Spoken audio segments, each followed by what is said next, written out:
Hola amigos, bienvenidos una vez más a este viaje por la historia de la Iglesia y vamos a tratar el tema de la manipulación de la historia. Cómo algunos manipulan la historia eclesiástica y sobre todo el tema del papado del obispo de Roma. Quisiera comenzar haciendo mención al punto 60 de Charlas de Sobremesa. Ustedes saben, este es un escrito, una recopilación de frases, enseñanzas, expresiones de Martín Lutero cuando él de partida compartía en la mesa con sus amigos. Por eso se llama Charlas de Sobremesa, pero no es un escrito que salió de la pluma de Lutero, sino de los amigos o alumnos de Lutero que luego lo recopilaron y se publicó a la muerte de Martín Lutero. Pero dice cosas interesantes. Por ejemplo, en el punto 60 se tiene esta expresión de Lutero que dice: pero el Papa, con sus tradiciones dañinas y humanos estatutos, se ha precipitado como un nublado, como un diluvio universal, que ha anegado a la Iglesia, ha encadenado las conciencias a los alimentos, a capuchas, a misas, a su porquería, a sus leyes conminatorias. Día tras día ha ido introduciendo errores monstruosos y ha llegado al extremo de apropiarse del dicho de San Agustín: no daría fe ni al mismo Evangelio si la Iglesia no lo hubiera aceptado. O yo, el Papa, soy la cabeza de la Iglesia. Donde yo estoy, allí está también la Iglesia. Cuando únicamente el Papa tiene que ser siervo y servidor de ella. Obviamente se refiere Lutero a cuando Agustín dice: yo no creería el Evangelio si no me lo mandara la Iglesia Católica. Pero claro, Agustín no está diciendo si no me lo mandara el Papa o si no me lo mandara la Iglesia Católica Romana, sino si no me lo mandara la Iglesia, porque cuando Agustín habla allí en el contexto, habla de la Iglesia que está en todo el orbe, es decir, la Iglesia universal, que en su época estaba conformada por todos los patriarcados, aunque todavía no se llamaban patriarcados, pero sí ya se estaban conformando lo que sería la pentarquía, los 5 grandes patriarcados que gobernaban. No había una monarquía, sino una pentarquía, un gobierno de 5 que gobernaba la cristiandad. Entonces, cuando San Agustín dice: no creería el Evangelio si no me lo mandara la Iglesia Católica, no se refería a la Iglesia de Roma, no se refería al obispo de Roma, sino a la Iglesia universal, al común acuerdo, porque en el común acuerdo de toda la Iglesia no hay error, dice Lutero. Entonces, porque es la esposa del Cordero. Pero el Papa se arrogaba a ser la Iglesia, se arrogaba a ser la cabeza de la Iglesia. Y llega un momento en la historia que el Papa se considera como la encarnación de la Iglesia, como él es la Iglesia visible, él. Y entonces también se arrogaba el decir, si ustedes leen, por ejemplo, en Ignacio de Antioquía allí en la carta a la iglesia de Esmirna, en el punto 8, dice Ignacio: obispo de Antioquía, que había sido puesto por los apóstoles, que conoció a los apóstoles de primera mano, padre apostólico, que no estaba sujeto al obispo de Roma. Él era obispo de Antioquía. Antioquía de Siria, y por cierto, en esa época en Roma todavía no había obispos, porque si ustedes leen, cualquier historiador moderno, cualquier historiador católico romano, buen historiador, serio historiador católico romano, les va a decir que hasta el año 140 después de Cristo no hubo obispo en la iglesia de Roma. En las demás iglesias sí. Además, en las mismas escrituras habla de diáconos, de obispos, de presbíteros. Sin embargo, en Roma se resistieron a este episcopado monárquico hasta muy tarde. Prefirieron siempre tener un colegio compuesto por presbíteros. O sea, era un cuerpo colegiado que gobernaba la iglesia de Roma. No hubo un obispo hasta el año aproximadamente 140, hasta mitad del siglo II. ¿Sí? Y esto concuerdan todos los historiadores, la mayoría de los historiadores católicos romanos. Por lo tanto, cuando Ignacio de Antioquía le va escribiendo a las distintas iglesias, le escribe a los obispos. Sin embargo, cuando le escribe a Roma, no menciona a un obispo o dirigido al obispo, porque para ese entonces todavía no había obispo en la iglesia de Roma. Pero dice Ignacio de Antioquía: allí donde aparezca el obispo debe estar la comunidad, tal como allí donde está Jesús está la iglesia católica. Lutero reprocha al Papa porque el Papa dice: allí donde estoy yo está la iglesia católica. Y los católicos romanos dicen: allí donde estamos nosotros está la iglesia católica. Sin embargo, eso no es lo que dijo Ignacio de Antioquía. Ignacio de Antioquía dijo: allí donde está Jesús está la Iglesia Católica. No dijo allí donde está el obispo, allí donde está el Papa, está la Iglesia Católica, sino que allí donde está Jesús, allí está la Iglesia Católica, la Iglesia Universal. ¿Mm? De paso les recomiendo este excelente libro, Martín Lutero, una mirada desde la historia, un paseo por sus escritos, de Teófanes Egido. Teófanes Egido fue un grandísimo historiador, catedrático, especialista, católico romano, él especialista en el siglo XVI, en personajes, figuras del siglo XVI, tanto protestantes como católicas romanas. Él perteneció a la orden de los carmelitas descalzos, Teófanes Egido, pero es un grandísimo historiador y es un excelente libro donde condensa el pensamiento y la vida de Martín Lutero. Excelente. Es un libro también bastante económico. Es de ediciones Sígueme. Vamos a leer un poquito más acerca de Charlas sobre Mesa, el punto 89. Nos dice Lutero, hay que distinguir muy bien entre la doctrina y la vida. Nosotros vivimos mal como mal viven los papistas. No luchamos contra los papistas a causa de la vida, sino de la doctrina. Hus y Wycliffe no se dieron cuenta de esto y solo atacaron la conducta de los papistas. Personalmente no digo nada particular sobre su forma de vivir, sino sobre la doctrina. Mi quehacer, mi combate se centra en saber si los contrincantes transmiten la doctrina verdadera. Los demás han fustigado solo la conducta, pero cuando se ataca la doctrina es cuando se agarra el ganso por el pescuezo. En concreto, si afirmamos que el reino y oficio del Papa, de las mamarrachadas de los obispos, clerizontes y frailes no está fundado en derecho, es malo y nada virtuoso, estamos diciendo sencillamente que tampoco su vida es buena. Por el contrario, donde se halle la palabra incontaminada, se vivirá correctamente, aunque se cometan faltas. Aquí nos dice Lutero que el punto neurálgico de su reforma no fue una reforma moral, sino una reforma doctrinal, atacando el centro del papado, las doctrinas papistas. No atacaba Lutero, como siempre digo, las doctrinas de la Iglesia, lo que siempre la Iglesia había creído en su mayoría.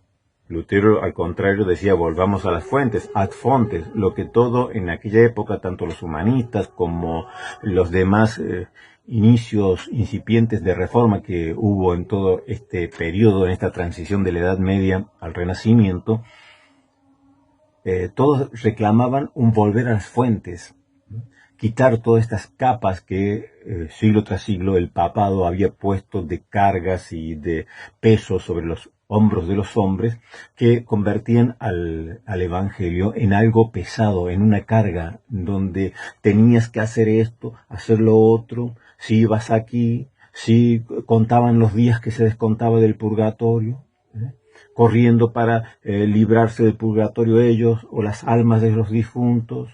Tenía que hacer esto, esta peregrinación, visita esta reliquia. O sea, un montón de cosas que hoy para nuestra mente es inimaginable, pero para el siglo XVI eran cargas pesadas en las conciencias de los hombres, porque era una sociedad sacralizada. No es como en la actualidad, donde nosotros no vivimos en sociedades sacralizadas. En aquel entonces todo era una amenaza de condenación eterna, todo era una amenaza de pasar siglos en el purgatorio. Entonces la salvación era una seguridad absolutamente para poquísimas personas, muy muy santas, pero para el resto todo era tinieblas, todo era pesadez, y no existía, o el Evangelio había dejado de ser aquel mensaje de luz gozoso. Entonces Lutero comienza a atacar el culpable, el responsable de todas estas cosas, que era el papista, la doctrina papista, el papismo, las doctrinas del Papa. Porque el Papa, como dijimos, se constituía en cabeza de la Iglesia, en señor de la Iglesia, en la encarnación de la Iglesia, en la voz de la Iglesia, o como dijimos allá arriba, cuando Ignacio de Antioquía decía, allí donde está Jesús, está la Iglesia, el papismo decía, allí donde está el Papa, allí donde está el obispo de Roma, está la Iglesia. Entonces habían cambiado esta verdad gozosa del Evangelio por mandamientos y servidumbre impuestas por un hombre en la cátedra de San Pedro. Y entonces Lutero dice, claro, yo no ataco la vida de los papas, yo ataco la doctrina. El problema es que los católicos romanos se piensan que la iglesia nació en Trento, que el Pentecostés fue cuando cayó el Espíritu Santo en Trento, pero no, la iglesia no nació en Trento, la iglesia ya llevaba siglos existiendo. Es decir, lo que se definió en Trento no quiere decir que haya sido lo que siempre se creyó antes. Fue una de las varias líneas que había, esa la que se tomó, que ganó la mayoría, pues después de debates y años de debates en el Concilio de Trento, pues la mayoría votó, eligió un camino, pues ese camino se definió. Pero eso no quiere decir que eso haya sido siempre lo que la iglesia creyó en todo tiempo y en todo lugar. Entonces además ya Lutero no estaba para el Concilio de Trento. Murió al primer año del Concilio de Trento, así que no participó. Como hemos visto en vídeos anteriores, la construcción política del papado se fue haciendo progresivamente a través de los siglos. Con énfasis, dijimos, en el siglo IX, con el Papa Nicolás I, que comienza a atribuirse ya el título de Vicario de Dios, y esto llegará a su máxima expresión, o al menos en el punto de ambición, no de concreción, con la Reforma Gregoriana en el siglo XI, con el Papa Gregorio VII, que dijimos que fue el único o el primero que reclama ya abiertamente, ¿no?, y lo establece así, que el obispo de Roma es el obispo universal, que en el siglo VI Gregorio Magno, santo y doctor de la Iglesia, que así fue declarado, decía que era algo profano atribuirse el nombre de obispo universal. Sin embargo, en el siglo XI, en la Reforma Gregoriana, dijimos, Gregorio VII lo reclamará sin tapujos.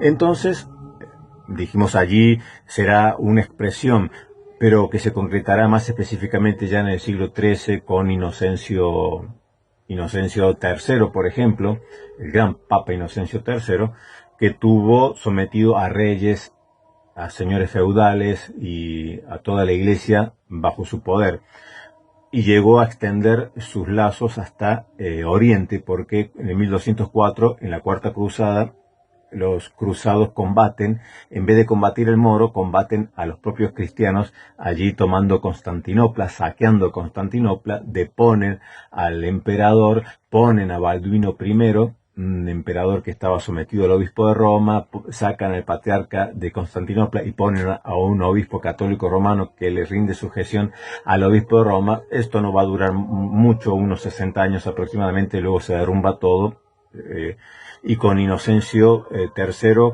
llega a lo máximo la expresión del poder del papado, como lo habían soñado Nicolás I, como lo habían soñado Gregorio VII, pero a partir de el Papa Inocencio III, ya a la muerte de él comienza un declive y nunca logrará el papado llegar a la plenitud que había llegado con Inocencio III.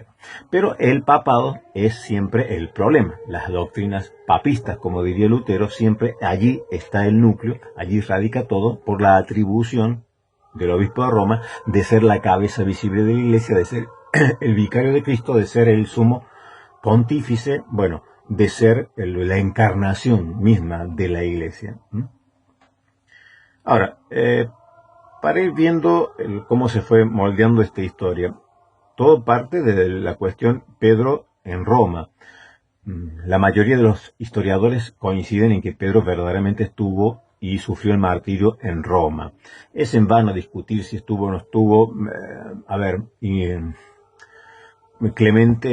La epístola de Clemente, por ejemplo, de Roma a los Corintios, que es del siglo I, esta epístola, ya nos habla de que Pedro estuvo en Roma.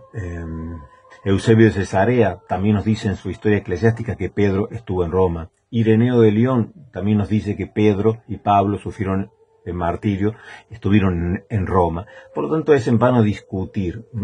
Pero ¿qué nos dice, por ejemplo, un historiador muy importante de la Universidad Gregoriana de Roma, la Universidad Pontificia Gregoriana de Roma, Juan María Laboa Gallego, un gran historiador, en su libro muy recomendado, lo tengo por aquí, Historia de los Papas.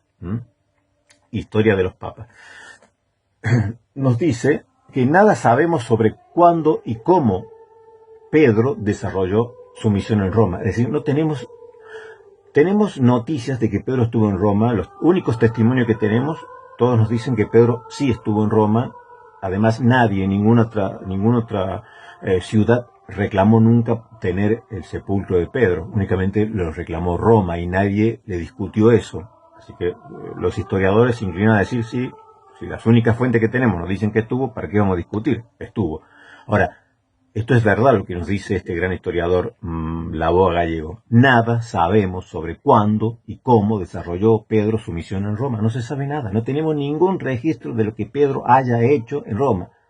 Que fue obispo, ya veremos, es imposible, porque no había obispos hasta el 140 después de Cristo en Roma.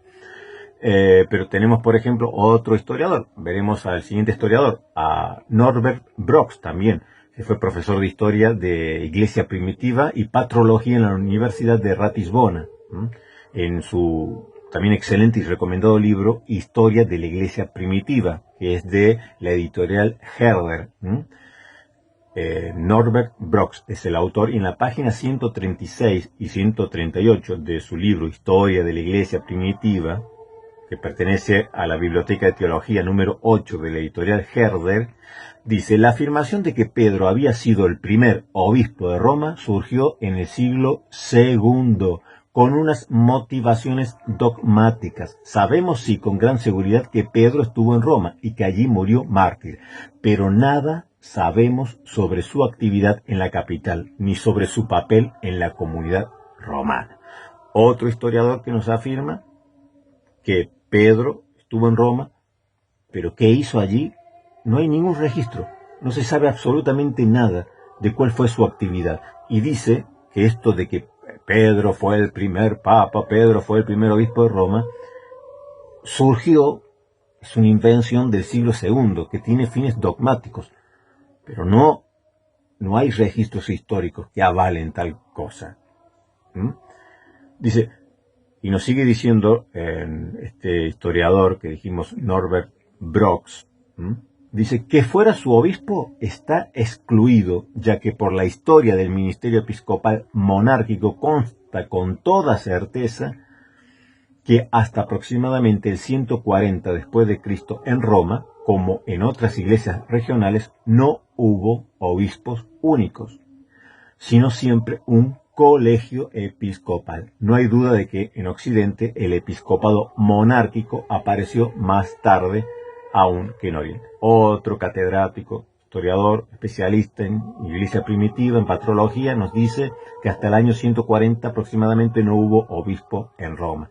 Por lo tanto, no es histórico, no es comprobable y no es verdad que Pedro fue el obispo de Roma. No vamos a negar que estuvo en Roma, pero de allí a que haya sido su primer obispo, esto es una invención posterior, no tal vez con malas intenciones, porque también Ireneo de Lyon hace una sucesión de obispos, teóricamente, de obispos o de líderes menciona en Roma, allí en su libro tercero, Ad versus Hereses, menciona una lista, pero no es una lista histórica, es una lista apologética. Él no está escribiendo historia, está haciendo apología contra los gnósticos. Y en esto también lo van a remarcar los historiadores, que Ireneo de Lyon lo que está haciendo es tomar algunos de estos nombres, de estos presbíteros que existían en Roma, tal vez lo más prominente, lo más conocido, o él toma uno de cada época y los pone en una lista porque, también como nos dicen los historiadores, la sucesión apostólica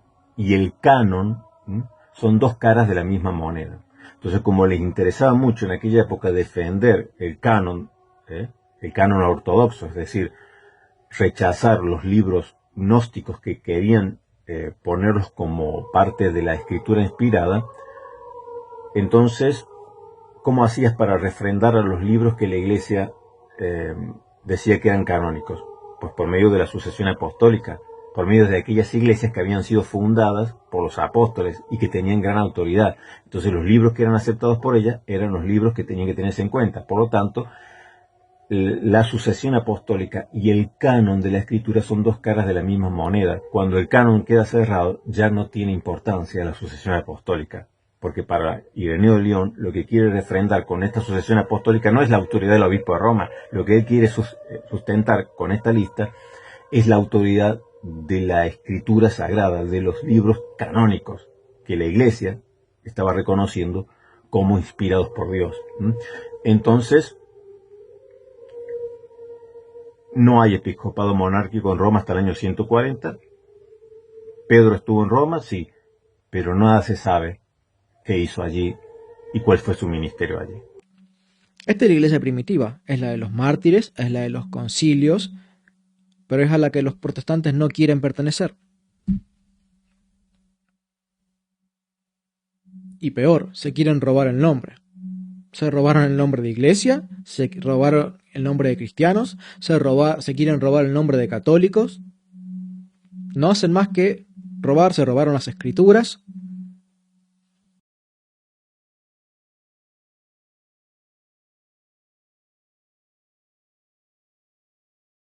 Entonces ya estuvimos viendo cómo el título de católico no se refiere exclusivamente a los católicos romanos, al patriarcado de Occidente, como algunos papistas quieren hacernos creer, sino que Ignacio de Antioquía, que no estaba sometido al obispo de Roma, que era autónomo, que pertenecía a una iglesia autónoma, allí era obispo de Antioquía, el título de católico, así como el título de cristianos, o sea, también se lo da por primera vez en Antioquía, no es propio de Roma, tampoco el título de católico le es propio a Roma, sino que le pertenece a la iglesia, como decía San Agustín, a la iglesia que está en todo el orbe. Y cuando San Agustín decía, no creería el evangelio si la iglesia católica no me lo manda, a decir, si la iglesia universal, la iglesia como él dice también allí y explica, está distribuida en todo el orbe, porque eso es ecuménica, porque eso es universal, que está en toda la ecumene, en todo el orbe, porque esa iglesia es la que no puede errar.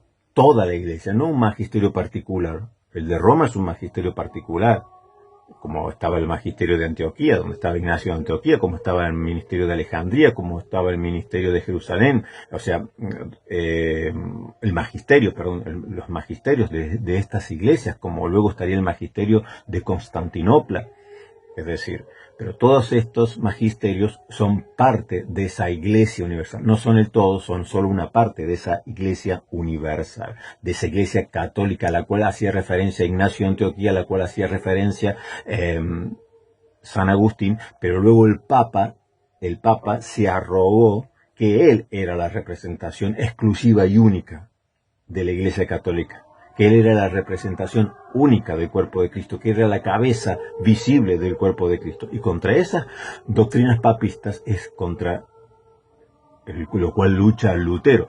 Pero bueno, pero también tenemos ahora a estos apologistas o maestros papistas diciéndonos que el Papa, el obispo, siempre fue cabeza de toda la iglesia, siempre fue el que mandó en toda la iglesia, que todos los obispos eran católicos romanos. Entonces, esta Iglesia Católica Universal, que como dijimos, se hace llamar también a sí mismo Iglesia Católica Romana,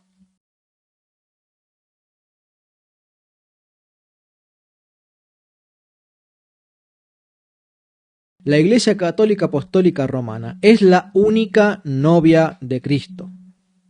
Aquí no hay protestantes cismáticos que puedan hacerse llamar la novia de Cristo. Pueden robarse el nombre de cristianos. No significa que Dios los vea de esa manera, ni que Cristo los vea como su novia.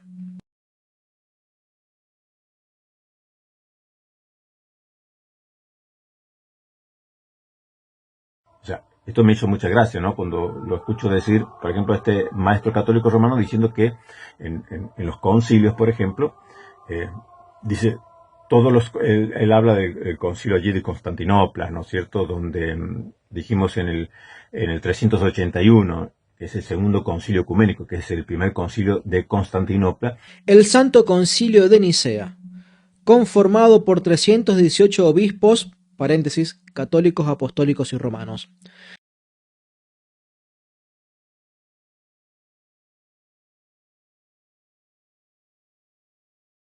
Por acá está Estambul, lo que era antes Constantinopla, toda esta zona. Y ese fue el concilio que católico, apostólico, romano. Aquí en Éfeso se desarrolla un concilio con la aprobación del Papa que está acá. Y no van y le piden aprobación al obispo que está en Estambul o Constantinopla. No le piden, está cerquita, pero como es un concilio ecuménico, Se le pide autorización y aprobación al obispo de Roma, porque así funcionaban las cosas en la Iglesia Apostólica.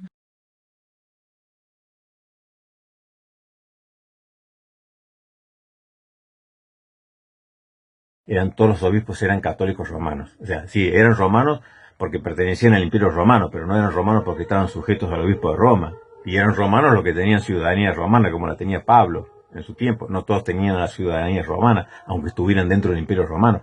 Suponiendo que tuvieran la ciudadanía romana, entonces sí, eran obispos católicos, romanos, pero eran romanos no porque estaban sometidos a Roma. Pero ¿se dan cuenta cómo manipulan el lenguaje? Cuando ellos hablan de católico, no se piensan, no, ellos, en la mentalidad de este señor, de este apologista y de la mayoría de los apologistas católicos romanos, cuando hablan de iglesia católica, ellos no están pensando como Ignacio de Antioquía, en toda la iglesia, en todos los magisterios, en todas esas iglesias autónomas que existían, ¿m? En las cuales no había uniformidad, sí unidad, pero no uniformidad.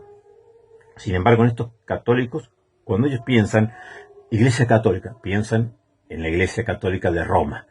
Cuando ellos piensan en Iglesia Universal, piensan allí con la cabeza visible que es el obispo de Roma. Nada tiene que ver lo que ellos están pensando con lo que pensaba Ignacio de Antioquía, con lo que pensaba Agustín. Es totalmente distinto porque tienen la mente distorsionada por las enseñanzas papistas.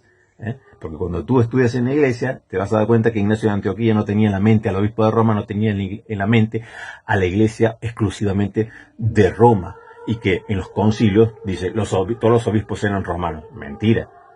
Eran romanos y tenían la ciudadanía romana porque pertenecían al Imperio Romano, pero los obispos no eran romanos. Había obispos romanos, había obispos antioqueños, había obispos alejandrinos, había obispos constantinopolitanos.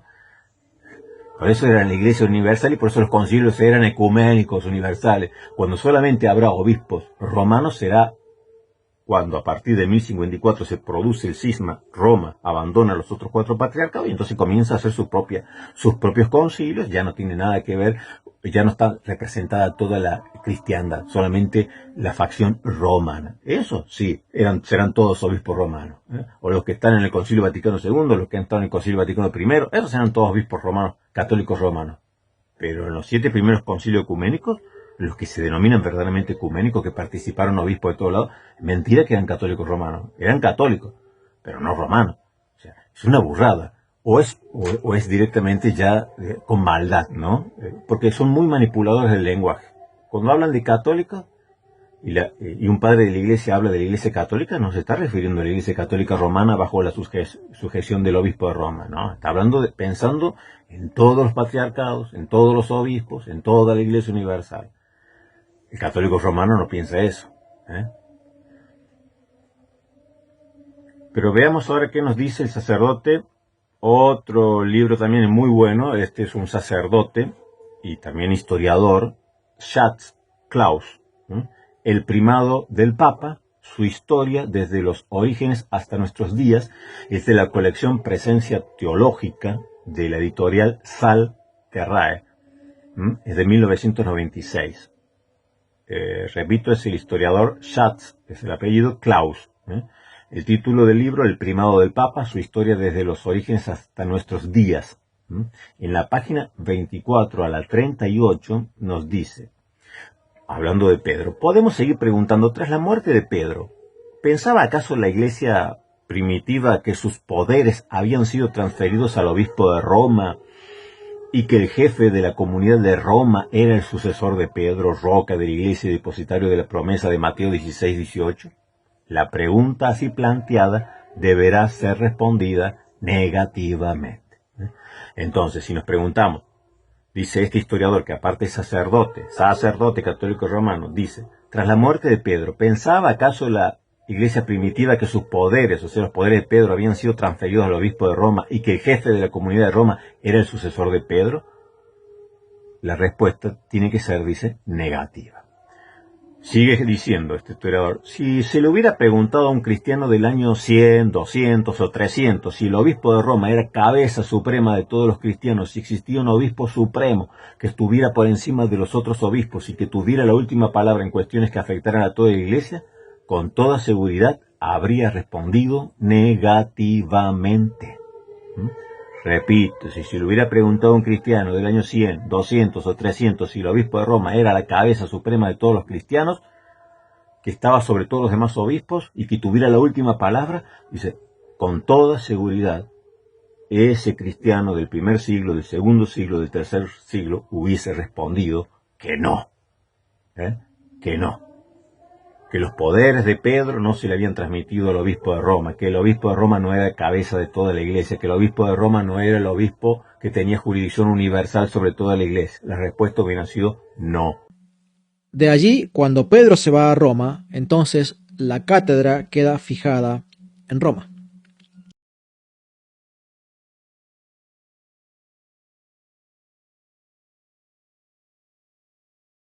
No, no. Esto nos dice un autor católico romano. Obviamente que luego él dice, claro, es que todas estas preguntas son todas mal formuladas porque eso es anacronismo.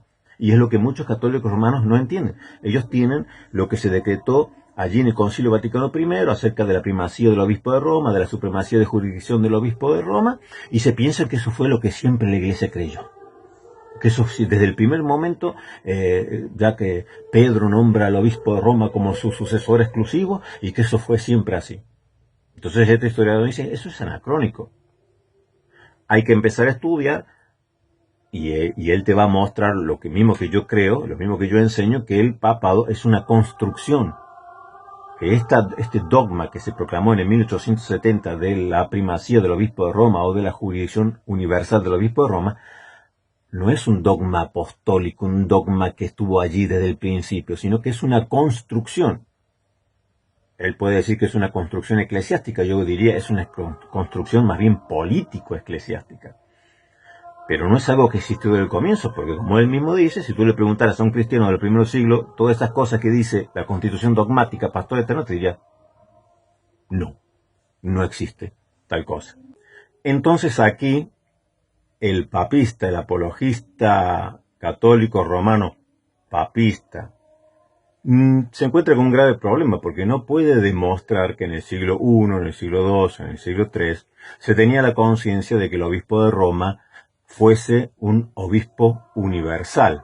No puede demostrar siquiera, porque sus propios catedráticos, porque sus propios investigadores católicos romanos han afirmado que hasta el 140 después de Cristo, aproximadamente, no existía una jerarquía piramidal en Roma, es decir, no había un obispado, digamos, monárquico, sino que era un colegio de presbíteros, los que gobernaban, en paridad, gobernaban la iglesia de Roma, que no hubo, a diferencia del resto de los patriarcados o de las iglesias de aquel entonces.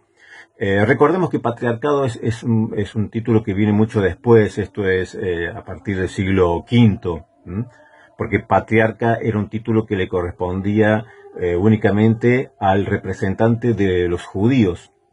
Al representante delante del emperador había alguien que representaba a todos los judíos, que era el que le llevaba los problemas o cuestiones al emperador, pero Teodosio II le quita ese título de patriarca al líder de los judíos y comienza a utilizarlo con los obispos. Se lo aplica al de Roma y luego se lo aplicará a los 5 que gobernaban la iglesia en la pentarquía. Así que es un título un poco posterior, el de patriarca. Comenzó siendo obispo y luego se le llamó patriarca. Pero bueno, entonces no puede demostrar el apologista católico romano que hasta el 140 haya habido obispos en Roma. Por lo tanto, Pedro no fue obispo, Pedro no fue el primer papa, porque aparte no hay ningún documento histórico, ningún registro histórico de lo que Pedro haya hecho o no haya hecho en Roma. No existe nada, absolutamente nada. Silencio acerca de lo que Pedro estuvo haciendo en Roma, ni el tiempo en que estuvo, no se sabe absolutamente nada, ni qué hizo en ese tiempo que haya estado. A lo sumo se sabe y coinciden en que estuvo y murió allí. Nada más. Entonces, como dijimos, hasta el 140 no habrá. Pero esta ambición del Papa, dijimos que recién se va tomando forma en el siglo IX con el Papa Nicolás I y luego en el siglo XI con el Papa Gregorio VII, que es el primero que se atreve a imponer o a pretender, por medio de su reforma gregoriana, imponer a toda la cristiandad, tanto Occidente como Oriente, el título de patriarca universal, obispo universal, ¿no? Siendo que el Gregorio I, santo y doctor de la Iglesia del siglo VI, el Papa Gregorio I decía que eso era profano, pretender que alguien pretendiese ser obispo universal. O sea, no tienen cómo demostrar. Entonces tiene un gravísimo problema, este apologista y los que son como él, de demostrar este papismo, que es contra lo cual luchaba Lutero. Contra esto, exactamente contra esto luchaba Lutero. Ese enseñorearse del obispo de Roma sobre todos los demás obispos, enseñorearse el obispo de Roma sobre todos los demás creyentes, para imponer cosas a través de los siglos, cargas sobre los hombros de los hombres que fue imponiendo el papado. Entonces, Lutero no atacaba, como siempre digo, las doctrinas de la Iglesia. Al contrario, Lutero decía, volvamos a las fuentes, porque el papismo fue imponiendo o poniendo cosas encima del Evangelio que terminaron oscureciéndolo, y eso que debería haber sido un gozo, la vida, el vivir el Evangelio, tendría que haber sido luz, tendría que haber sido libertad, tendría que haber sido gozo. Sin embargo, en la Edad Media, tanto en la alta como en la baja Edad Media, se había convertido en una carrera de obstáculos para ganarse la salvación, lo cual hacía que los hombres no disfrutaran libremente y bellamente de la vida espiritual, sino que todo giraba en torno a: si hago esto me voy al infierno, si hago esto me voy al cielo, si hago esto tengo tantos días menos en el purgatorio. Entonces Lutero lo que quería es que esto que ensombrecía el Evangelio, que había tapado el sol del Evangelio, fuese quitado. No era otra cosa más que el papismo, el señorío del obispo de Roma sobre todos los hombres, sobre todas las iglesias, sobre todos los obispos, lo cual obviamente no tiene sustento ni bíblico ni histórico. Ahora, vamos a tocar un poco el tema de las tres sedes petrinas. Las tres sedes petrinas. Ustedes saben que en el concilio de Nicea, el primer concilio que se hace en la cristiandad, gran concilio, el primero en realidad fue el de Jerusalén, pero concilio ecuménico, se cuenta el concilio de Nicea en el 325. En el canon sexto se estableció: permanezca en vigor la antigua costumbre vigente en Egipto, Libia y Pentápolis, de que el obispo de Alejandría tenga facultad sobre todos estos, ya que también existe la misma costumbre con respecto al obispo de Roma. Igualmente quedan a salvo las prerrogativas de antigüedad de las propias de Antioquía y de otras eparquías. Aquí se menciona a tres, que luego se conocerán como patriarcados, como patriarca, pero de tres sedes de la Iglesia, que son la de Roma, la de Alejandría y la de Antioquía. Y dice que cada uno de ellos, cada uno de esos obispos tiene jurisdicción, tiene autoridad sobre su jurisdicción. Aquí se demarca muy bien, no dice que el obispo de Roma tenga jurisdicción sobre las demás, sino que el obispo de Roma tiene autoridad sobre su jurisdicción, al igual que la de Alejandría y al igual que la de Antioquía. Estas son las tres sedes primeras que hubo, porque Jerusalén estaba incluida dentro de Antioquía. Y nos dice ahora Sotomayor Manuel, otro historiador muy bueno, que tiene un excelente libro de editorial Trota, Historia del Cristianismo 1, El Mundo Antiguo. Sotomayor Manuel, Historia del Cristianismo, el tomo 1, El Mundo Antiguo, de editorial Trota, en la página 543 y 44 dice: a la pretensión imperial en favor del obispo de Constantinopla, recogida y aprobada por el segundo concilio ecuménico, se responde desde Roma introduciendo una nueva interpretación del porqué de las tres primacías antiguas, estas que hemos leído, estas tres, reconocidas por Nicea, Alejandría, Antioquía y Roma. Según esta nueva interpretación, gozan de especiales prerrogativas porque las tres han sido sedes episcopales de Pedro, y las tres, en cierto sentido, forman una sola sede. Es posible que el primero en formular esta nueva explicación fuese el Papa Dámaso con el sínodo romano del 382, si es que realmente es obra de este sínodo el capítulo 3 del llamado Decretum Gelasianum, de libres recipientes y no recipientes, es decir, de los libros recibidos y no recibidos. ¿Qué quiere decir esto? En Nicea se remarcan las tres sedes petrinas. ¿Por qué eran tres sedes petrinas? Las tres sedes petrinas porque en Roma estuvo Pedro, porque en Antioquía estuvo Pedro y tenemos registro bíblico de que Pedro estuvo y la actividad que tuvo Pedro en Antioquía, y porque en Alejandría fue fundada, según la tradición, por Marcos, enviado por Pedro. Y obviamente la otra Jerusalén, la que estaba incluida dentro de Antioquía, porque obviamente allí comienza Pedro la predicación y comienza esta era de la iglesia, ¿no? Entonces estas tres sedes se les denominaba Petrina y era defendida así por los mismos papas. Cuando se le agrega otra sede, la de Constantinopla, allí comienza el problema para Roma.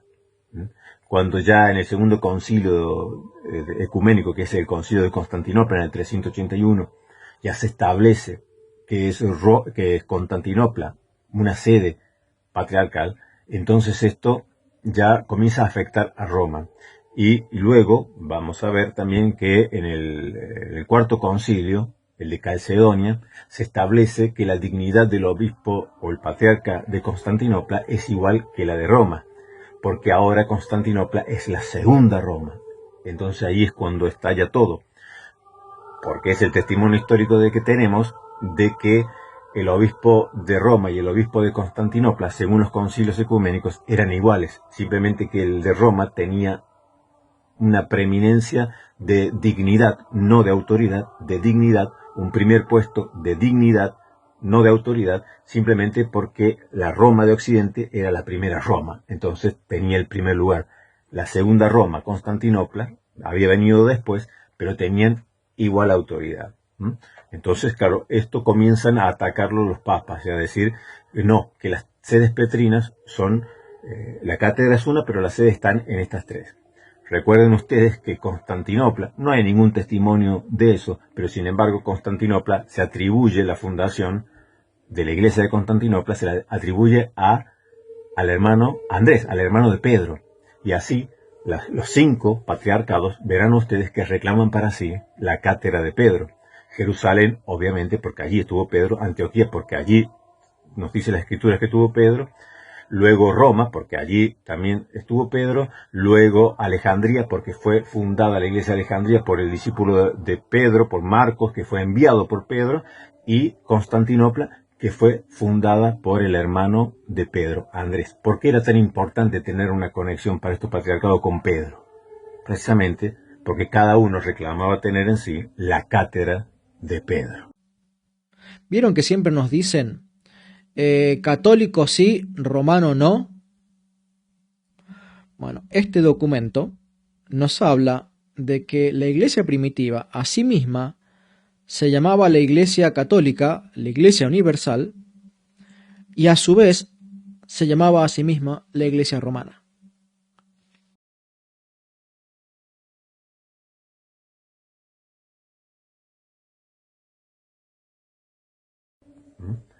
Nunca dijeron que la cátedra de Pedro estaba en Roma. La cátedra de Pedro estaba en estos 5 patriarcados. Mientras que en Occidente el Papa decía que la cátedra de Pedro estaba en los 3 que dice el Concilio de Nicea, en Roma, en Alejandría y en Antioquía.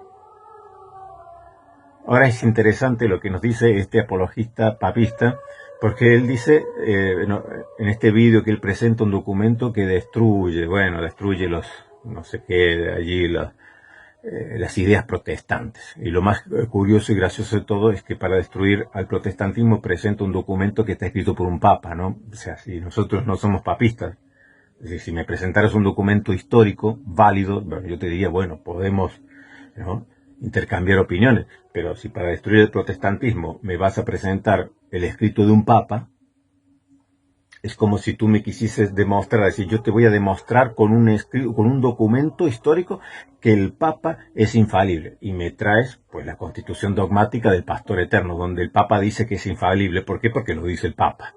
Entonces a mí no me interesa un documento escrito por el Papa donde el Papa diga que él es el mejor, que él es infalible, que él es la cabeza de la Iglesia o lo que quieras. O sea, a mí eso no me sirve. O sea, para que vean ustedes la ingenuidad de estos personajes, ¿no? Ahora, ¿qué es el decreto Damasi y el decreto Gelasiano? Decretum Damasi, decretum Gelasiano. Que él lo presenta como un documento allí para destruir, no sé qué, del protestantismo. O sea, lo curioso es que estos documentos no se saben en realidad si son originales, qué parte lo escribió uno, qué parte lo otro, porque son una recopilación tardía. Y él lo presenta como un documento histórico. No se puede presentar porque hay una nebulosa en ese tiempo. Hay una nebulosa sobre Damaso, sobre si existió realmente ese concilio del 382 de Roma, o qué se definió en ese concilio, sobre los decretos de Damaso, sobre los decretos de Gelasio. Todas estas cosas son recopilaciones del siglo VI, que tampoco se sabe quién las recopiló. Pueden que sean muchas cosas originales y algunas se pueden definir de quién pertenecen, pero bueno, ustedes saben que falsificaron las pseudo-clementinas, las pseudo-isidorianas, la Donatio Constantini. Entre tantas falsificaciones tampoco vamos a tomar cualquier documento, pero sobre todo este documento que él toma, vayamos al Dessinger-Hünermann. Ustedes saben que está el Dessinger solo y está el Dessinger-Hünermann, que es como más completo porque llega hasta el Concilio Vaticano II. En los asteriscos 350 al 354 tiene allí como una pequeña introducción el Dessinger-Hünermann y nos dice esto acerca del decreto gelasiano, carta decretal.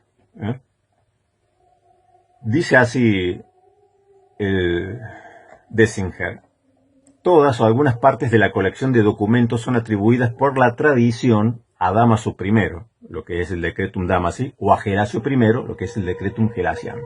Se trata de documentos de épocas diferentes que fueron recopilados al principio del siglo VI por un clérigo en el norte de Italia o en el sur de Francia, porque tampoco se sabe dónde ni quién. Constan de 5 partes. Las partes 1 y 2 pueden atribuirse esencialmente a Damaso. De la parte 3 eso se pone en duda. La parte 4 y 5 con seguridad son posteriores a Damaso. Se atribuyen a Gelasio I y a Hormisdas, otro papa. No obstante, se discute la autenticidad de su carta antes mencionada. Es decir, no hay seguridad sobre este documento que nos presenta tan así enfáticamente este señor, como si este documento fuese algo que... Son recopilaciones del siglo VI, de papas que estuvieron siglos antes. No se sabe bien cuál parte es de uno, cuál parte de otra, no se sabe si son auténticas algunas otras, y nos quiere presentar este documento como, bueno, para destruir. Pero bueno, es propio del papismo: cuando no tiene dónde agarrarse, se agarra de un clavo ardiente.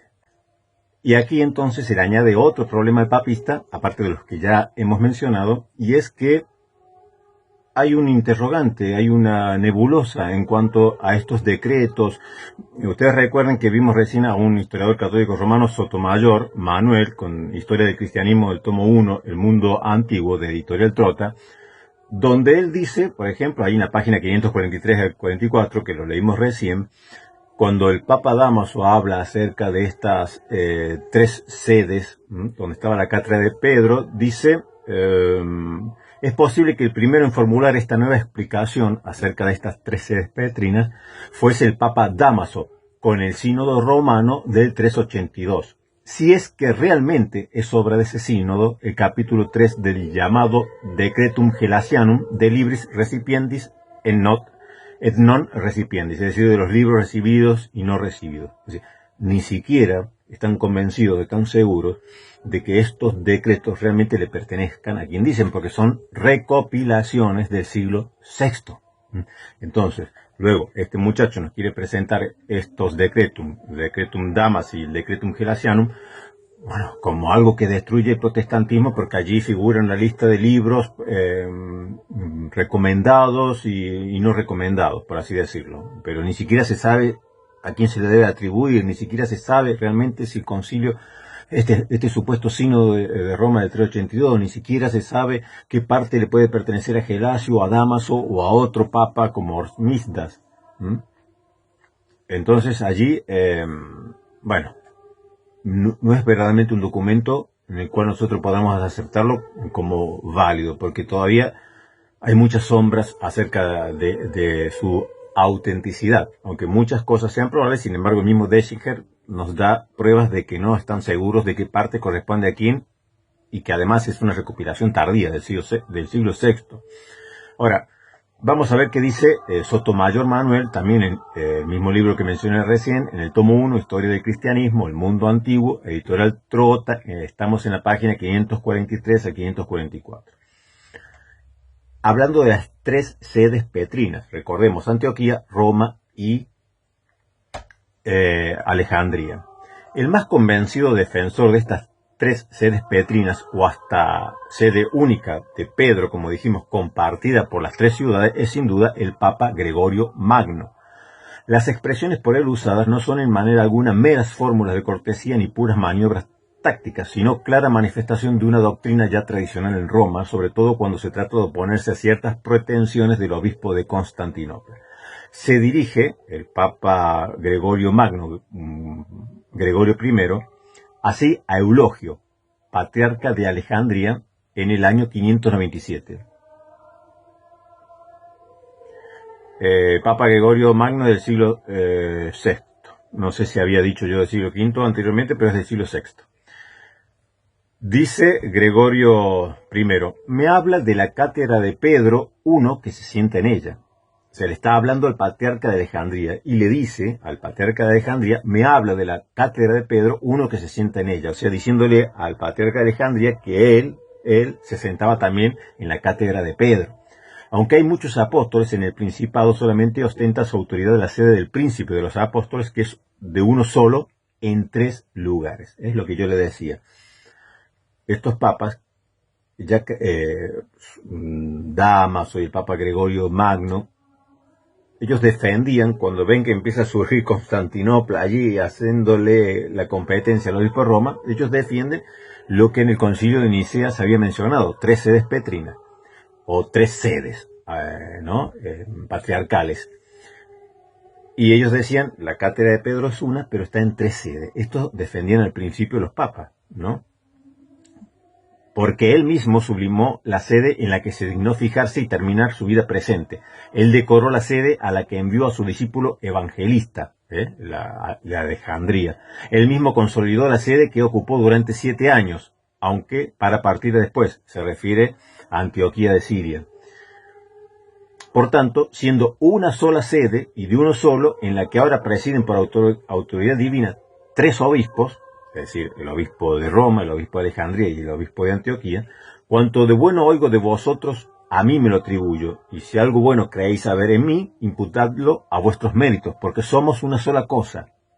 En aquel que dijo que sean una sola cosa, como tú, Padre, estás en mí y yo en ti, para que ellos sean una sola cosa en nosotros. Esto decía Gregorio en el siglo VI, el Papa Gregorio Magno, santo, fue declarado santo y doctor de la Iglesia. Él decía que la sede petrina era una, o la cátedra de Pedro era una, pero que estaba en 3 lugares, y que los 3 obispos tenían en igualdad de cátedra de Pedro, tanto el obispo de Roma, el obispo de Antioquía y el obispo de Alejandría. Después todos los mismos papas lo negarán, pero al principio lo afirmaban vehementemente, que la cátedra de Pedro no estaba solamente en Roma, sino que estaba en Alejandría y en Antioquía, que eran los lugares donde había estado Pedro o habían sido fundados por Marcos, enviado por Pedro.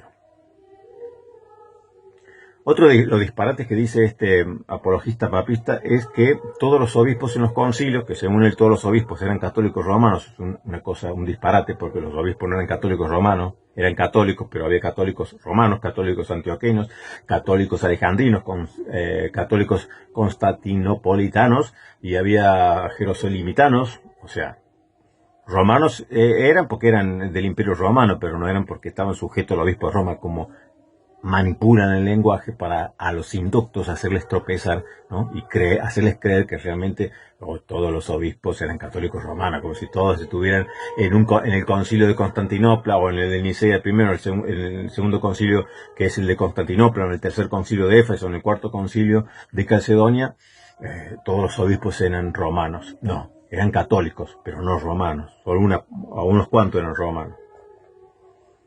Bueno,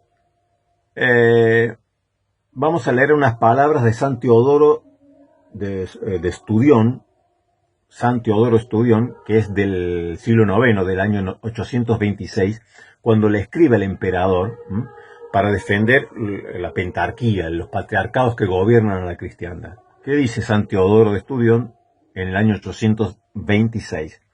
Dice así. Esto lo vamos a encontrar también en el libro de Mitre Fernández Emilio, Historia del Cristianismo, tomo 2, El mundo medieval, Editorial Trota, en la página 50 a la 51. Mitre Fernández Emilio, Historia del Cristianismo 2, tomo 2, El mundo medieval. Dice, nuestra discusión no versa sobre cuestiones mundanas. Al emperador y a los tribunales seculares les compete juzgarlas, las cuestiones mundanas. Ahora estamos hablando de cuestiones divinas que no incumben más que a aquel a quien dijo el verbo divino, todo lo que atare sobre la tierra quedará atado en el cielo, y todo lo que desatare sobre la tierra quedará desatado en el cielo. ¿Quiénes han recibido este mandato de atar y desatar? Han sido los apóstoles y sus sucesores. ¿Quiénes son estos últimos? ¿Quiénes son los sucesores? Y ahí comienza a mencionar San Teodoro de Estudión. Dice, ¿quiénes son estos últimos, los sucesores de los apóstoles? Dice, el que se sienta en el trono de Roma, y que es el primero. El segundo es el quien se sienta en el trono de Constantinopla. Aquí ya se defiende que ya estas tres sedes que estaban al principio son desplazadas para meterse allí Constantinopla, como la segunda Roma. Pero ya todos le comienzan a reconocer su autoridad, y en el siglo IX ya se reconocía que el obispo de Constantinopla, o patriarca de Constantinopla, estaba inmediatamente después del obispo de Roma. Pero fíjense que está mencionando quiénes son los que tienen el poder de atar y desatar en la iglesia. Y él dice que se sienta en el trono de Roma, que es el primero, el que tiene la primacía dijimos, de honor, no de autoridad ni de jurisdicción. Pero Roma está por delante. Y esto significa que ciertos temas se pueden resolver regionalmente consultando en las sedes patriarcales, en donde están los obispos patriarcales o patriarcas, pero la autoridad final la tiene Roma. Pero la realidad, los hechos, es que la iglesia primitiva demuestra haber funcionado no en un sentido de darle más honor, sino de darle más autoridad al obispo de Roma, porque los concilios ecuménicos iban y le pedían aprobación al papa que estaba en Roma, no al obispo o patriarca que estaba en Constantinopla.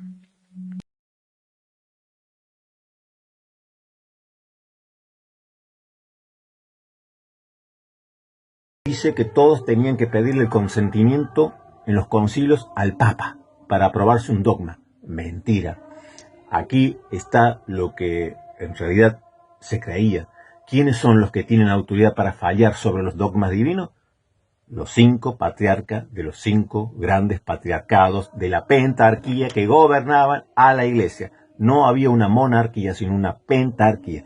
El hecho de que exista una pentarquía y todos los libros católicos romanos hablan de pentarquía, eso desbarata la teoría de que el obispo de Roma era la cabeza o el que gobernaba la cristiandad, porque donde hay una pentarquía no puede gobernar una monarquía, donde hay una monarquía no puede gobernar una pentarquía, o gobierna uno o gobierna 5, es decir, no existe monarquía y pentarquía gobernando juntos. O gobernaba la monarquía, como nos dicen los apologistas católicos romanos, o gobernaba la pentarquía, como nos dicen todos los historiadores, pues gobernaba la pentarquía. Y donde hay pentarquía no puede haber otro gobierno, no puede haber una monarquía, no puede haber un gobierno de 2, de 3.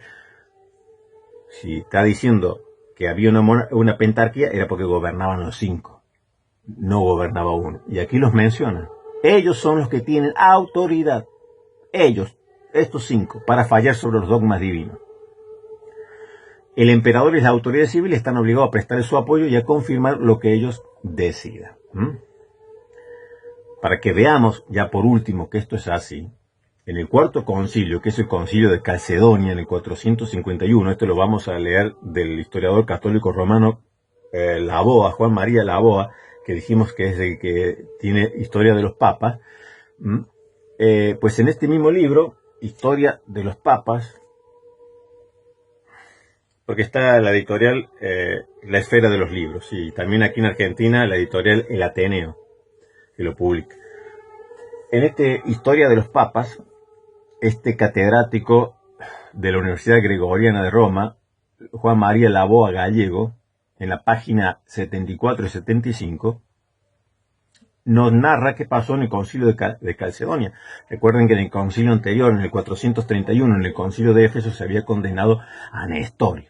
Pues en el 451, que es el cuarto concilio, el de Calcedonia, se condena a Eutiques, lo que sería el otro extremo del nestorianismo. Los monofisitas vendrían a ser. Nos cuenta entonces aquí la abogado Gallego qué pasó en este cuarto concilio ecuménico. El Papa León fue solicitado por unos y otros y se vio obligado a contestarles con el famoso tomo, una carta a Flaviano, obispo de Constantinopla, en la que enseñaba la existencia de dos naturalezas de Cristo, o las dos naturalezas en Cristo, humana y divina, no mezcladas ni confusas, sino permanentemente unidas en una sola persona, de forma que se puede atribuir a la humanidad de Jesús todos los atributos y acciones de su divinidad y viceversa. Aquí estaban disputando, tanto en el concilio de Éfeso, dijimos, en el 431, como en el cuarto concilio, el de Calcedonia, en el 451, se disputaba aquello de la naturaleza de Cristo, de la unión hipostática, que Cristo era verdaderamente hombre y verdaderamente Dios, pero no perdía nada de su naturaleza humana, sino que él había asumido la plenitud de la naturaleza humana. Bueno, Nestorio se iba para un extremo, Eutiques se iba para el otro extremo. Entonces le piden al Papa León Magno, le piden que se expida sobre el tema, le piden su consulta, porque ya todos habían hablado, entonces le piden a León. Recordemos que en Roma, en toda la extensión de Occidente, estaba la capital, la primera Roma, que era la Roma, la auténtica, ¿no? Luego está la segunda Roma, que es Constantinopla. Como capital de imperio, obviamente era un catalizador. Toda persona que despuntaba intelectualmente dentro de las iglesias aspiraba a irse a la capital, lo que pasa siempre, para profundizar sus estudios, para estar allí en contacto directamente con toda esa cultura, con toda esa tradición, con toda esa sabiduría que estaba allí, en la misma sede de la iglesia en Roma, en la capital. Entonces no de extrañarse que fuesen catalizadores, que atrayesen grandes eruditos. En Roma, en la iglesia católica de Roma, en la sede de Roma, siempre se despuntaron excelentísimos teólogos, grandísimos teólogos, mucho menos dados a la especulación que en Oriente. Entonces siempre Roma se caracterizaba por poner equilibrio en la teología, porque a veces, como digo, Oriente era más especulativa y a veces iba un poco más por aquellas interpretaciones alegóricas, místicas, y Roma siempre defendiendo más la historia, una interpretación, digamos así, gramático-histórica, una interpretación mucho más equilibrada. Entonces, realmente hay que reconocer, Roma era un baluarte para la ortodoxia. Siempre defendió Roma. Y otro día vamos a hacer un programa acerca de la gloria de la iglesia de Roma. Nunca hay que menospreciar. La iglesia de Roma fue una iglesia gloriosa.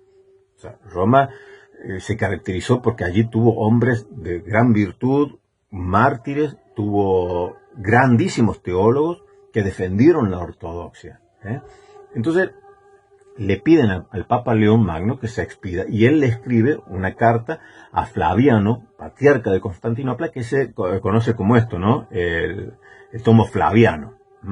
Tomo Flaviano, porque era el nombre del emperador, del patriarca de Constantinopla. Entonces le escribe, y este tomo fue aprobado en el concilio de Calcedonia, porque realmente defendía y explicaba muy bien la correcta doctrina, la ortodoxia, acerca de la unión hipostática, ¿no? El Cristo verdadero hombre, verdadero Dios. Esto en el 451 estamos hablando, ¿no? Dice que este concilio de Calcedonia fue el más concurrido de la antigüedad, presidido por los dos delegados del Papa y convocado para estudiar este asunto que constituye el meollo de su doctrina cristológica.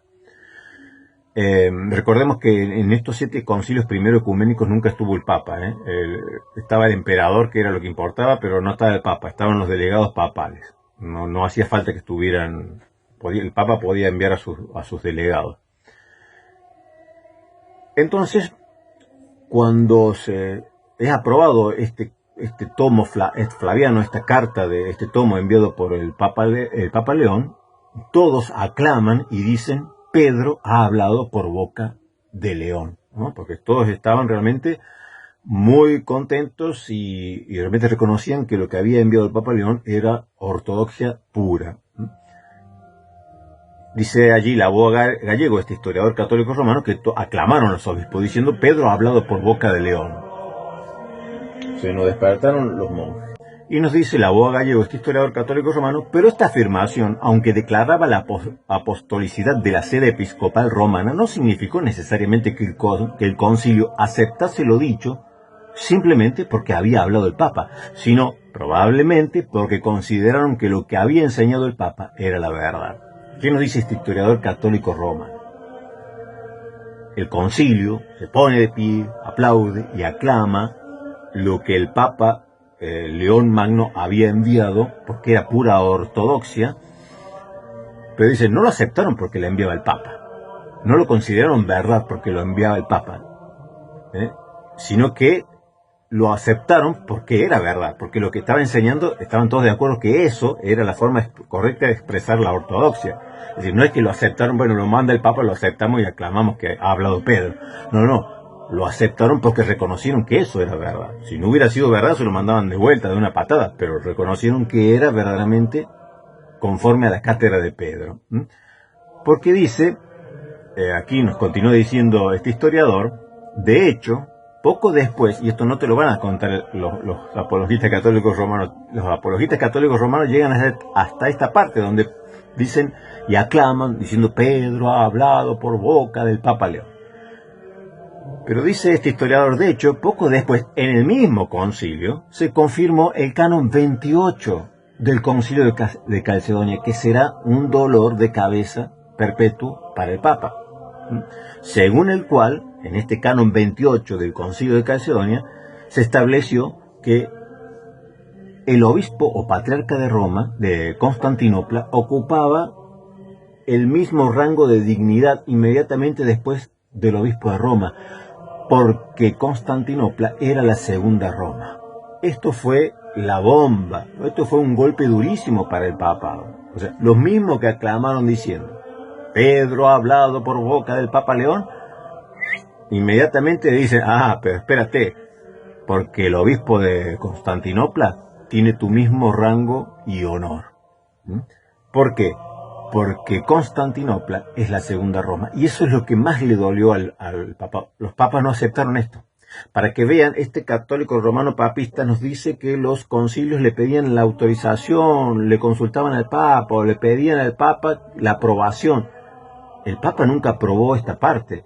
Sin embargo, les dio igual. Lo mantuvieron como canon.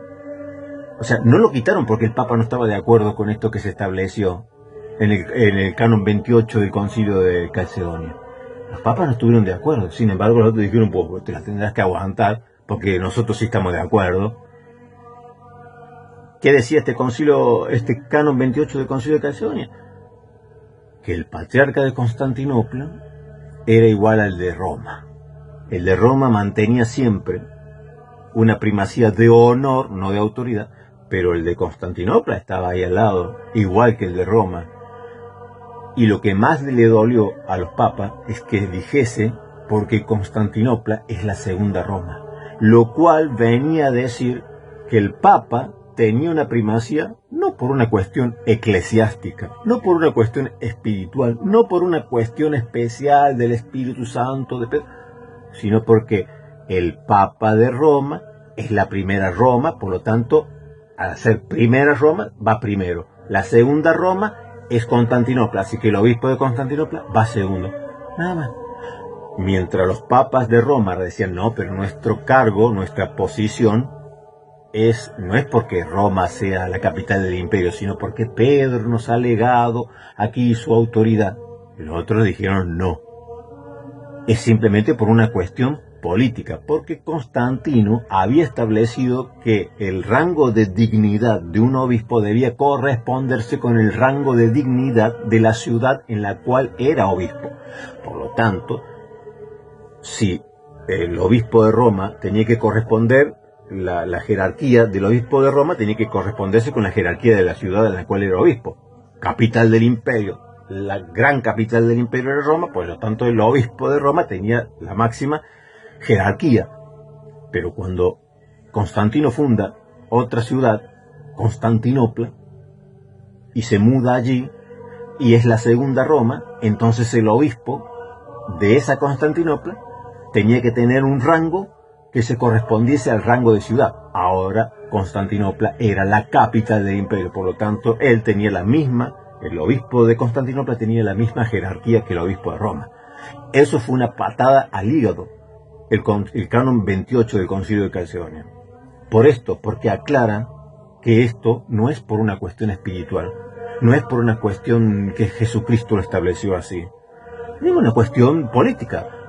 El Papa está en la primera capital, en la primera Roma, pues tiene un ranguito de honor, un poquito más de honor, pero el de Constantinopla es la segunda Roma, por lo tanto tiene la misma jerarquía que el de Roma, ¿no? Entonces ahí se les desbarató todo. Pero no le consultaron al Papa diciendo, ay, ¿te agrada esto? No, lo pusieron como canon. Y nos dice entonces la boda gallego, este historiador que nos está narrando esto, que el obispo de Roma y el obispo de Constantinopla fueron igualados porque Constantinopla era la nueva Roma, es decir, por razones fundamentalmente políticas y no eclesiales o doctrinales, ¿eh? Entonces se equipararon los dos no por razones eclesiales, sino por razones, dice, políticas.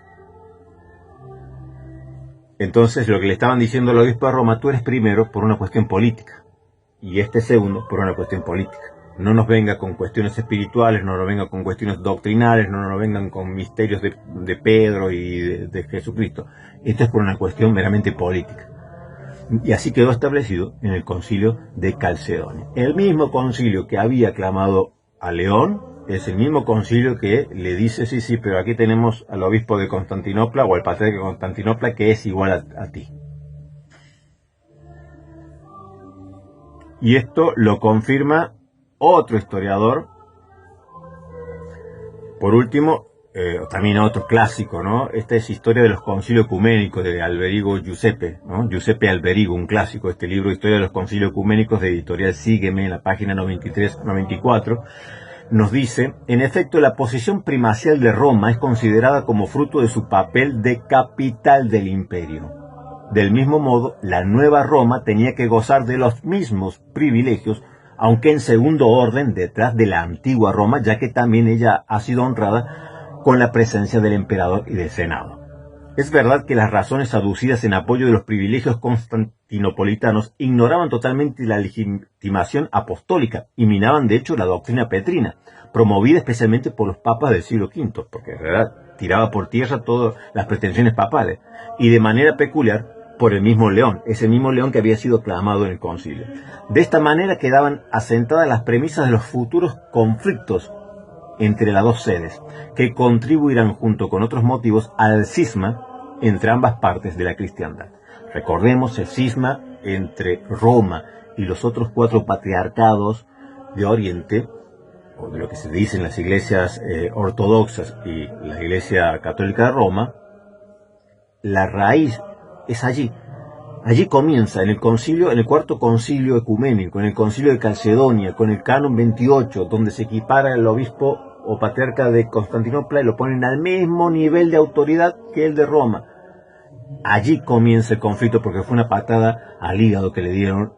En ese momento estaba el Papa León, pero digamos ya era el último de la vida de León. No sé si alcanzó el Papa León a recibir este canon, porque me parece que murió antes. Pero bueno, la cuestión es que allí comienza el conflicto. No es una cuestión teológica. Lo de Filió, que todas estas cuestiones son nimias. La verdadera razón por la cual Roma rompe con los otros patriarcados es porque nunca pudo superar esto. Por último, les leo también otro pequeño texto de Manuel Sotomayor, Historia del Cristianismo 1, El Mundo Antiguo, de editorial Trotta, del año 2003, en la página 550. Nos dice, como ya se ha indicado en diversas ocasiones, la autonomía de las diferentes iglesias que componían la única gran iglesia, repito, la autonomía de las diferentes iglesias que componían la única gran iglesia hizo posible el desarrollo diversificado de cada una de ellas en su configuración disciplinar, litúrgica, teológica, literaria y artística, de acuerdo con las peculiaridades propias de cada cultura. Una visión panorámica de la Iglesia Universal en la época que nos ocupa nos presenta una imagen parecida a la de un mosaico o conjunto variopinto y de ninguna manera la de una estructura monolítica uniforme.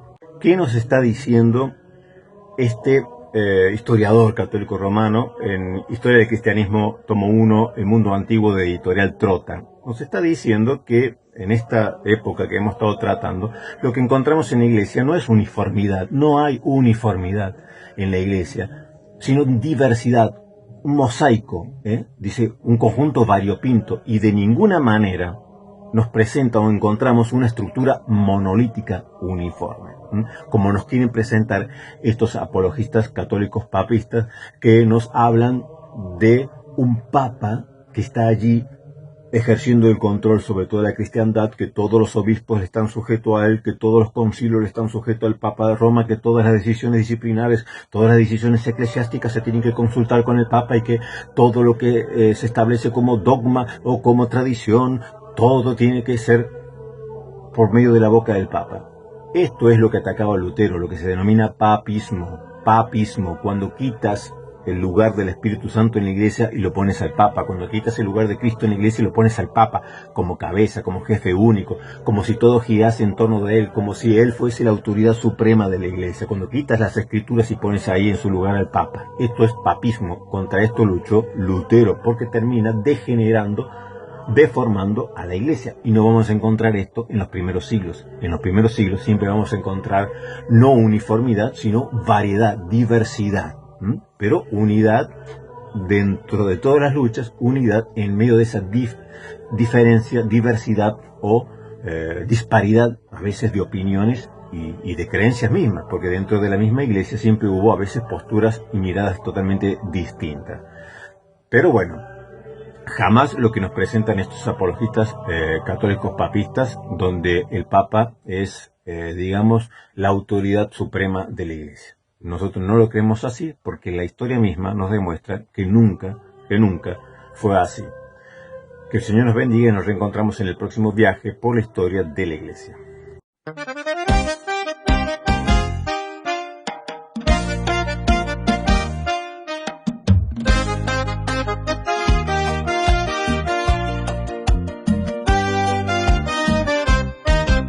Te la cuenta en me dijo un cura, y ese cura me mintió, que yo soy infalible. Me dijo un papa y el papa se equivocó, que la Virgen me ha hablado.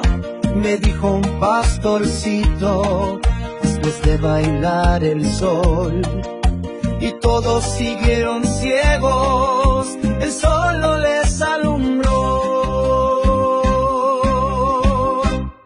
Y este fuego se encendió, se encendió, se encendió, y de todos esos ídolos el Espíritu me libró. Ni cura, ni virgen, ni papa me darán la salvación. A ellos ya no les creo,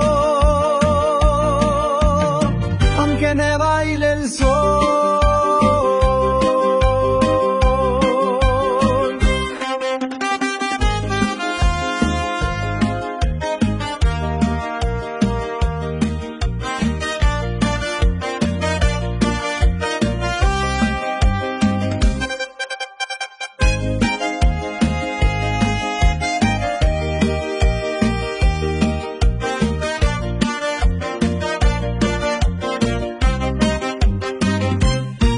La plenitud es la que tengo yo, me dijo una catequista llorando por depresión. Leyendo los padres de la iglesia, católico me hice yo. Decía un apologista que nunca un libro agarró, y este fuego se encendió.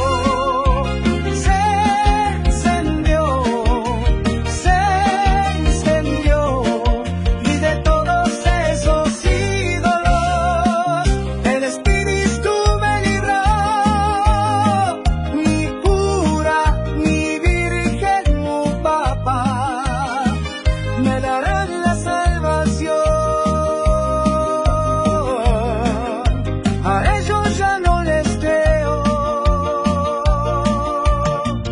aunque me baile el sol. Ay, Roma, con tus mentiras, el mundo entero se embriagó. Tus curas, vírgenes y papas fueron causa de perdición. Ya no quiero saber contigo, aunque me baile el sol, aunque me baile el sol. Roma, ya no te creo yo.